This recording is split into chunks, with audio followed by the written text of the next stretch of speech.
សុមេនីបោះសុមេនីបោះជាភាសាសំស្ក្រឹតប្រែថាម្លិះរួតហើយមានពាក្យមួយទៀតគេហៅនាឡិកាហ្នឹងគឺជាពាក្យដែលយើងឃើញនៅក្នុង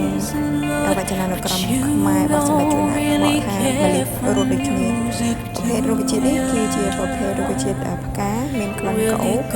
ហើយវាជាពពុះអំបូររបស់ម្លិះលីវាមានក្លិនក្រអូបឈ្ងុយឆ្ងល់ហើយក៏មានស្រទាប់ក្រាស់រីងកាលពីថ្ងៃអាទិត្យទី4ខែឧសភាហ្នឹងខ្ញុំបានទៅផ្សារហើយទិញផ្កាបានមួយបាច់គេខ្ចប់ជាស្លឹកចេកអញ្ចឹងហើយមកកញ្ចប់វាហ្នឹងគឺ20 បាតគេលក់សម្រាប់យកទៅថ្វាយព្រះដូចជាត្រាំក្នុងទឹកឬក៏ដាក់នៅក្នុងលំអនៅកន្លែងភោជនីយដ្ឋានគេអញ្ចឹង